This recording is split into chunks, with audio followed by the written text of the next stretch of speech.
First question है P is a point on x axis at a distance of 3 unit from y axis to its left। ठीक है, तो हमें ये line given है और हमें बोला गया है कि P एक पॉइंट है ऑन x एक्सिस पे है, तो y 0 हो जाता है गाइस, और डिस्टेंस है 3 यूनिट फ्रॉम y एक्सिस, यानी कि x की वैल्यू जो है वो 3 है। पॉजिटिव होगी या नेगेटिव होगी? ये हमारी राइट साइड होती है जो कि x की होती है पॉजिटिव, और ये हमारी लेफ्ट साइड होती है जो कि x की होती है नेगेटिव। तो x की वैल्यू लेफ्ट पे है यानी कि -3 हो जाएगी। तो पॉइंट हम कैसे लिखते हैं? x, y, तो x है -3 और y है 0, तो हमारा पॉइंट हो जाएगा C। नेक्स्ट क्वेश्चन है गाइस हमारा, द डिस्टेंस ऑफ P। एक P के कोऑर्डिनेट्स दे रखे हैं हमें 3, -2, हमें इसका डिस्टेंस बताना है y एक्सिस से। ये हमारी लाइन होती है, ठीक है, ये हमारा x एक्सिस होता है और ये हमारा y एक्सिस होता है, ठीक है। पॉइंट हमें दे रखा है P 3, -2, तो 1, 2, 3 और ये -1 और इसको लेते हैं -2, ठीक है। तो पॉइंट जो होगा हमारा यहाँ कहीं लाई करेगा, तो हमें इस पॉइंट की वैल्यू बतानी है 3, -2 की y एक्सिस से। तो y एक्सिस हमारा यही है गाइस, यहाँ से यहाँ तक का डिस्टेंस कितना है? 3 यूनिट्स का, तो ये तो 3 यूनिट हो जाएगा। बट गाइस एक चीज ध्यान रखो, इसको आप और भी इजीली कर सकते हो। कैसे करोगे? अगर आपको y एक्सिस से डिस्टेंस बोला है तो आप x की वैल्यू लोगे, और अगर आपको x एक्सिस से डिस्टेंस बोला है तो आप y की लोगे। लेकिन याद रखना डिस्टेंस आपका कभी भी नेगेटिव नहीं हो सकता, उसको पॉजिटिव रखना, भले ही कोऑर्डिनेट्स आपके नेगेटिव हो। तो y एक्सिस से आपका डिस्टेंस बोला था, डायरेक्ट देख सकते थे आप x की वैल्यू कितनी है, 3 यूनिट आंसर आ जाता। और अगर यही डिस्टेंस आपको x एक्सिस से बोला था तो 2 यूनिट्स आंसर आ जाता। क्लियर? नेक्स्ट क्वेश्चन है guys, the coordinate of 2 points are this and this. The coordinates of the mid point. Mid point का फॉर्मूला गाइस कैसे होता है? हमें एक लाइन गिवन है, एक पॉइंट हमें दे रखा है 6, 0, एक पॉइंट हमें दे रखा है 0, -8। ये हमारा x1, ये हमारा y1, ये हमारा x2, ये हमारा y2। मिड पॉइंट के हमारे जो कोऑर्डिनेट्स होते हैं हम कैसे निकालते हैं? x = x1 + x2 / 2, और y निकालेंगे y1 + y2 अपॉन में 2। तो 6, 0/2, ये आपका 6, 2, ये हो गया 3, और y की निकालोगे वैल्यू तो 0, -8, तो यानी कि -8/2 आपका -4 हो गया। तो कोऑर्डिनेट्स क्या हो जाएंगे? 3, -4, which is option B. Clear? Next question है, if distance between P and Q is 5 unit, तो हमें x की वैल्यू निकालनी है। तो हमें एक लाइन गिवन है गाइस, इसको लिख लेते हैं P, इसको लिख लेते हैं हम Q। P के कोऑर्डिनेट्स हमें दे रखे हैं 4, 0, और Q के हमें दे रखे हैं 0, x, ठीक है। डिस्टेंस फॉर्मूला जो होता है हमारा वो क्या होता है? डिस्टेंस कैसे निकालते हैं हम? √x2 - x1 का स्क्वायर प्लस y2 - y1 का स्क्वायर, यही होता है। डिस्टेंस हमें गिवन है 5, √x2 हमारा है 0, -4 का स्क्वायर, और y2 है हमारा x -y2 है, y1 है हमारा 0 का स्क्वायर। गाइस क्या कर रहे हैं हम? स्क्वायर ऑन बोथ साइड कर रहे हैं ताकि ये रूट हमें हमारा चला जाए। स्क्वायर ऑन बोथ साइड, तो इसका स्क्वायर और इसका स्क्वायर, ये स्क्वायर से आपका रूट कैंसिल हो जाएगा। 5 का स्क्वायर करेंगे 25, -4 का स्क्वायर, इसमें x का स्क्वायर, किसी भी नंबर में से 0 जाएगा तो सेम नंबर ही बचेगा। ये 25 सेम, -4 का स्क्वायर हो गया 4, ये x का स्क्वायर, 25 आपका 16 यहाँ जाएगा, माइनस का ये आ जाएगा 9, ये स्क्वायर आपका सामने जाके क्या बन जाएगा गाइस? स्क्वायर बनेगा आपका रूट, और 9 स्क्वायर रूट क्या होता है? 3, और रूट से हमेशा 2 वैल्यू भरती है, एक प्लस की एक माइनस की, तो x की वैल्यू जाएगी +-3। क्लियर? नेक्स्ट क्वेश्चन है guys, the coordinate of a point where. हमें कोऑर्डिनेट्स बतानी है उस पॉइंट के जहां पे एक तो एक लाइन गिवन है हमें ये, ठीक है, और वो लाइन इंटरसेक्ट कर रही है y एक्सिस को, यानी कि x तो आपका हो जाएगा 0, क्योंकि y एक्सिस से अगर लाइन गुजर रही है तो x ऑब्वियसली आपका 0 हो जाएगा, ठीक है। तो हमें लाइन गिवन है, लाइन का इक्वेशन ये, x हमारा 0 है, तो हम क्या करते हैं? x की वैल्यू 0 पुट कर देते हैं। अब ये पूरा 0 हो गया आपका, y की वैल्यू क्या आएगी? b 7 के साथ में मल्टीप्लाई होगा तो क्या बन जाएगा? 7b। तो y की वैल्यू आ गई 7b, x की वैल्यू आ गई 0। हम कोऑर्डिनेट्स कैसे लिखते हैं? x, y, तो x है 0, y है 7b, ठीक है। तो क्या कोऑर्डिनेट्स बन जाएंगे हमारे? 0, 7b। आई होप आपको क्लियर है। नेक्स्ट क्वेश्चन है गाइस, हमें डिस्टेंस फाइंड करना है पॉइंट P से पॉइंट Q के बीच का। तो हमें ये हो गया हमारा x1, y1, x2, y2, और डिस्टेंस फॉर्मूला हम PU के बीच का लगा रहे हैं, जो होता है हमारा x2 - x1 का स्क्वायर, y2 - y1 का स्क्वायर, ठीक है।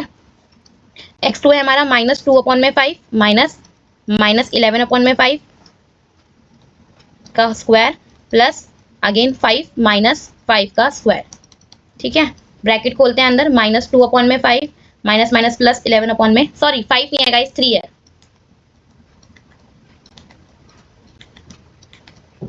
ठीक है। ये स्क्वायर, 5 में से 5 जाएगा गाइस, 0 बचेगा, 0 का स्क्वायर करोगे तो भी 0 ही आएगा। तो मैं इसको लिखूं ना लिखूं एक ही बात है 0 को। अब स्क्वायर से रूट कट सकता है, एक ही तो स्क्वायर है पूरी ब्रैकेट का और उस पे रूट है, तो काट सकते हैं ना हम लोग। नीचे एलसीएम सेम आएगा आपका, -2 + 11, 11 में से 2 जाएगा गाइस, प्लस का 9 बचेगा, ये काट दिया हमने 3, तो कितना आ जाएगा 3 यूनिट्स आपका आंसर आ जाएगा, which is option C. Clear. Next question guys, the coordinate of point which is reflection of point -3, 5।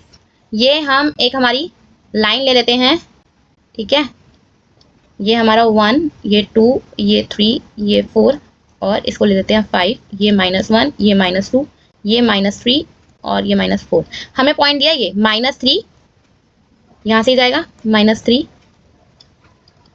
5। इसका बताना है हमें रिफ्लेक्शन। अगर हम एक्स एक्सिस पे गाइस मिरर रखेंगे तो इसका रिफ्लेक्शन यहां बनेगा, है ना, तो यहां कहीं आएगा, यहां से आपका सेम ये डिस्टेंस होगा 5 का, -5 और यहाँ पे आपका थर्ड क्वाड्रेंट के अंदर एक्स भी नेगेटिव होगा और ये भी नेगेटिव होगा। एक्स एक्सिस से आपको रखना था इस वाले पॉइंट से, इसलिए हमने थर्ड क्वाड्रेंट के अंदर इसका रिफ्लेक्शन बनाया, तो आंसर क्या हो जाएगा हमारा पॉइंट सी। ठीक है। नेक्स्ट क्वेश्चन है guys, the distance between this line and this line. पहली लाइन लेते हैं हम 2x + 4 = 4, 0 दे रखा है, 2x = -4, x अपन में -4 में 2, कैंसिल करोगे x की वैल्यू हो जाएगी -2। अब पहली लाइन के हिसाब से ये x1 हो गया, ठीक है, क्योंकि y की वैल्यू कुछ भी नहीं है तो y1 भी आपका 0 हो गया। देन दूसरी लाइन के हिसाब से x - 5 दिया हुआ है, अगेन आपकी x की वैल्यू आ जाती है 5, तो ये x2 ले लेते हैं और इसमें भी y की वैल्यू कुछ भी नहीं है तो 0 ले लेते हैं। डिस्टेंस फार्मूले का जो हमारा फार्मूला होता है डिस्टेंस का, वो होता है x2 - x1 का स्क्वायर, y2 - y1 का स्क्वायर। x2 आपका है 5 माइनस आपका x1 है -2, दोनों 0 है, x1 y1 भी और y2 भी। ये आपका -2 का स्क्वायर हो गया। गाइस देखो ये तो 0 - 0 0 ही बनेगा, 0 का स्क्वायर करोगे वो भी 0 होगा, तो प्लस में आप 0 लिखो मत लिखो एक ही बात है। ये आपका स्क्वायर से आपका रूट कट जाएगा, अंदर बचेगा 7 यूनिट। अब रूट हट जाएगा क्योंकि स्क्वायर से काट दिया, तो आंसर क्या हो जाएगा 7 units. Clear. Next question, the centre of circle having and points of its diameter this and this. हमें सेंटर निकालना है, तो गाइस समझ लो एक सर्कल है और उस सर्कल में आपका जो डायमीटर है उसके आपके दोनों एंड पॉइंट दे रखे हैं। एक दे रखा है ए ले लो, आपका हो जाएगा -4, 2 और एक पॉइंट ले लो आपका 4, -3। ठीक है, आपको क्या निकालना है, सेंटर बताना है। तो सेंटर क्या होगा, डायमीटर का क्या होगा, मिड पॉइंट ही तो होगा। ठीक है, ओके, वर्टिसेस ले लेते हैं हम, मिड पॉइंट ले लेते हैं को, तो इसके वर्टिस ले लेते हैं हम एक्स वाई, और मिड पॉइंट के जो हमारे वर्टिक्स या कोऑर्डिनेट्स होते हैं हम कैसे निकालते हैं मिड पॉइंट के, x1 + x2/2 और y का निकालेंगे y1 + y2/2। ठीक है, तो ये हमारा x1 हो गया, ये हमारा y1 हो गया, ये हमारा x2 हो गया, ये हमारा y2 हो गया। तो निकालते हैं मिड पॉइंट के वर्टिसेस, -4 + 4/2 और ये 0/2, आपका आंसर 0 ही आएगा। y के निकालेंगे 2 + -3/2, तो 2 ± क्या आ जाएगा -1/2। तो हमारी x की वैल्यू आ रही है 0 और y की वैल्यू आ रही है -1/2। तो ऑप्शन सी हमारे हो जाएंगे मिड पॉइंट, या डायमीटर का मिड पॉइंट भी बोल सकते हैं और सेंटर भी बोल सकते हैं। क्लियर। नेक्स्ट क्वेश्चन है guys, the distance between point this and this. हमें डिस्टेंस बताना है, तो डिस्टेंस फॉर्मूला जो होता है हमारा क्या होता है, x2 - x1 का स्क्वायर, y2 - y1 का स्क्वायर, यही लगाते हैं हम। क्वेश्चन नंबर 14 कर रहे हैं हम। तो हमें दो पॉइंट्स क्या क्या गिवन है गाइस, एक गिवन है हमें 0,0, एक गिवन है हमें a - b, a + b। ठीक है, ये हमारा x1 और y1 हो गया, ये हमारा x2 और y2 हो गया। तो हम फॉर्मूला में रखते हैं हमारे डिस्टेंस फॉर्मूले में x2 - x1, a - b -0 का स्क्वायर प्लस a + b -0 का स्क्वायर। a - b ही बचेगा अंदर, ऐसे a + b ही बचेगा अंदर। a - b का होल स्क्वायर लगाओगे a² + b² -2ab। अब a + b का होल स्क्वायर लगाओगे a² + b² + 2ab, है ना। 2ab से 2ab कैंसिल, a² को a² में जोड़ोगे 2a², b² में b² को जोड़ोगे 2b²। ठीक है, क्या हो रहा है, 2 कॉमन आ रहा है अंदर और कुछ भी नहीं हो पा रहा गाइस। तो या तो ये ऑप्शन बनना चाहिए या तो ये ऑप्शन मिलना। नेक्स्ट क्वेश्चन है 16th। अभी हमने लास्ट 14 क्वेश्चन किया है, इससे पहले भी हमने क्वेश्चन स्किप किए हैं। वो गाइस इसलिए किए हैं क्योंकि उसमें आपका एरिया ऑफ ट्राइंगल लगना है और इस चैप्टर से आपका वो सिलेबस से अब कट गया है, बहुत सालों से वो सिलेबस में नहीं आ रहा है, तो इसलिए मैंने वो क्वेश्चन स्किप किए हैं क्योंकि वो एरिया ऑफ ट्राइंगल से रिलेटेड थे। और 15 क्वेश्चन भी आपका ऐसे ही था, उसमें अभी आपका एरिया ऑफ ट्राइंगल लगना था और वो आपके सिलेबस में अभी नहीं है, तो इसलिए मैंने स्किप कर दिया। उससे पहले के क्वेश्चन भी इसलिए स्किप किए थे, ठीक है। तो सो गाइस क्वेश्चन नंबर 16 है आपका 3 कॉन्सिक्यूटिव वर्टिसेस दिए हुए आपको एक पैरेललोग्राम के। ये दिया हुआ, ये दिया हुआ, ये दिया हुआ, इनको नाम दे देते हैं हम ए बी सी डी। तो ए के कोऑर्डिनेट्स हो जाते हैं हमारे पास ये, बी के हो जाते हैं 1,0 एंड सी के हो जाते हैं 4,3। इसके मिसिंग है, इसको हम नाम दे देते हैं x, y।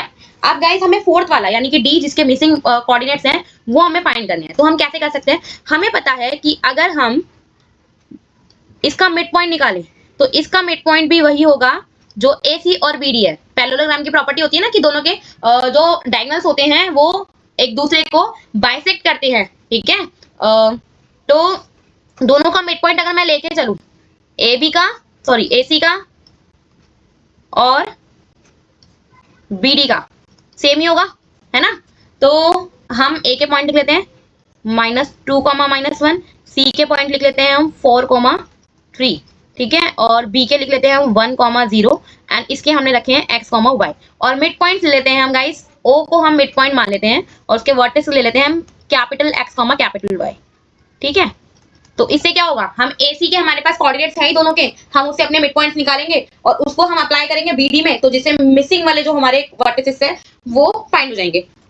तो पहले इससे हम अपने वर्टिसेस निकालते हैं AC से, ठीक है। तो हमारा x कैसे निकलेगा, x1 प्लस x2 अपॉन में 2 करके, x1 है हमारा -2 प्लस 4 अपॉन में 2, तो कितना आएगा प्लस माइनस माइनस, 4 में से 2 गया 2 प्लस का x आ गया 1। ऐसे ही y के निकालेंगे तो y के y1 plus y2, mid point का फॉर्मूला गाइस यही होता है ना, -1 प्लस 3 अपॉन में 2। यहाँ भी पॉजिटिव 2 आएगा तो ये भी आ गया 1। तो x और y, sorry capital Y mid points okay, वो क्या आ जाएंगे गाइस 1,1, ठीक है। उसको हम यहाँ यूज कर सकते हैं ना, अगेन मिड पॉइंट रखेंगे x1 प्लस x2 अपॉन में 2। x निकल के आया हमारा 1, x1 1 है ये और ये हमें पता नहीं है। 2 को 1 से करेंगे 1, सॉरी 2 को 1 से करेंगे 2, 2 में से 1 गया, इस x की वैल्यू आ गई 1। अगेन y के निकालेंगे, ठीक है, तो y1 प्लस y2 रखेंगे, ये y भी हमारा निकल के आया था कितना 1, y1 है हमारा 0 और यहाँ पे y हमें पता नहीं है। 2 को अगेन 1 से मल्टीप्लाई करेंगे, इस 0 को लिखो या मत लिखो एक ही बात है। तो d के वर्टिसेस तो x, y थे वो आपके क्या आ जाएंगे 1,2। आई होप आपको क्लियर है। नेक्स्ट क्वेश्चन है guys, find the point of trisection of the line segment joining the point this and this. आपको 2 पॉइंट गिवन है गाइस, ये हमारे 2 पॉइंट्स हम लिख लेते हैं, एक a लिख लेते हैं 1, -2 और एक b लिख लेते हैं हम -3,4। हमें बोला गया है इस दोनों पॉइंट से जो लाइन बन रही है यानी कि ये लाइन, इस लाइन को ट्राइसेक्ट करने वाले यानी कि 3 इक्वल पार्ट में बांटने वाले जो पॉइंट्स हैं, हम मान लेते हैं एक पॉइंट है हमारा P और एक पॉइंट है हमारा Q। तो इस पॉइंट्स के, दोनों पॉइंट्स के हमें कोऑर्डिनेट्स बनाने हैं और ये इक्वल पार्ट्स में बटे हुए हैं, 3 इक्वल पार्ट्स में बटे हुए हैं, ठीक है। तो हम 1 बाय 1 निकालेंगे, पहले P के निकालते हैं हम, फिर Q के निकालेंगे हमारे सेक्शन फॉर्मूला से। तो पहले हम अपने x1 x2 और y1 y2 लिख लेते हैं क्योंकि वो तो दोनों ही क्वेश्चन में, दोनों ही के लिए P के लिए भी Q के लिए भी सेम ही रहने वाले हैं। तो गाइस x1 हो गया 1, x2 हो गया -3, y1 हो गया आपका -2 और y2 हो गया आपका 4। मैंने A और B के कोऑर्डिनेट से ये पॉइंट उठाए हैं, ठीक है। तो सबसे पहले हम P के लिए करते हैं, P के लिए करेंगे तो A हमारा वही सेम 1 -2 और B -3,4 और ये आपका P हो गया। तो गाइस अगर आप ध्यान से देखो ये 1 पाए और यहाँ से लेके यहाँ तक 1 + 1 2, तो 1:2 का रेशो हो जाएगा फॉर P, ठीक है। P के पॉइंट्स वही हम x, y ले लेते हैं, हमारा सेक्शन फॉर्मूला लगाते हैं। सेक्शन फॉर्मूला हमारा होता है x1, x के लिए x1 plus x1 m2 x2 m1 upon में m1 प्लस m2, ठीक है। तो हम पुट करते हैं वैल्यू, x1 हमारा वही 1 है और रेशो है हमारी 1:2, तो m1 हो जाएगा 1 और m2 हो जाएगा 2, ठीक है। तो m2 2 हो गया, x1 हमारा -3 है और m1 हमारा 1 है, 1 + 2, 2 1 जा 2 प्लस माइनस माइनस 3 में से 1 गया, सॉरी 3 1 जा 3, ये 3 और ये आ गया -1 अपॉन में 3। ठीक है, ऐसे ही y के लिए लगाते हैं तो y1 m2 y2 m1 upon में y1 sorry m1 plus m2। y के लिए वैल्यू पुट करते हैं हम। y1 है हमारा -2, m2 हमारा 2 है, y2 हमारा 4 है और m1 हमारा 1 है और ये 1 + 2 है। प्लस माइनस माइनस 2 2 जा 4, 4 1 जा 4। तो 0 को गाइस किसी से भी डिवाइड करोगे तो क्या वैल्यू आएगी 0। तो p के कोऑर्डिनेट्स तो गाइस आ गए हमारे -1/3, 0। सो गाइस q के लिए भी हम ऐसे ही लाइन बना लेते हैं हमारी। अगेन a के पॉइंट हमारे वही 1, -2, b के पॉइंट हमारे -3, 4, q हमारा यहाँ कहीं है, इसके कोऑर्डिनेट्स वही x, y। और इस बार रेशो जो हमारी बनेगी गाइस, इस बार हमारी बनेगी ये 1 + 1 = 1, तो 2:1 हो जाएगी। ठीक है, तो फॉर्मूला वही है x का, x1 m2 x2 m1 upon में m1 प्लस m2। ठीक है, तो x1 है हमारा 1, m2 इस बार हमारा 1 है, x2 है हमारा -3 और m1 हमारा इस बार 2 है। 1 + 2, 1 1 जा 1 प्लस माइनस माइनस 3 2 जा 6 अपॉन में 3, कितना आ गया -5 अपॉन में 3। वहीं y के रखते हैं y1 m2 y2 m1 upon में m1 प्लस m2। ठीक है, पुट करते हैं। y1 है आपका -2, m2 है आपका 1, y2 है आपका 4 और m1 है आपका 1 + 2। ठीक है, प्लस माइनस माइनस 2 1 जा 2 प्लस 2 4 जा 8 अपॉन में 3, कितना आ जाएगा प्लस का 6 अपॉन में 3 और 3 के टेबल में 6 आता है 2 पे। तो x की वैल्यू आ गई -5/3 और y की वैल्यू आ गई 2। तो q के कोऑर्डिनेट्स हो जाएंगे आपके -5/3, 2। तो दोनों कोऑर्डिनेट्स आ गए, p के भी आ गए और q के भी आ गए। आई होप आपको पूरा क्वेश्चन क्लियर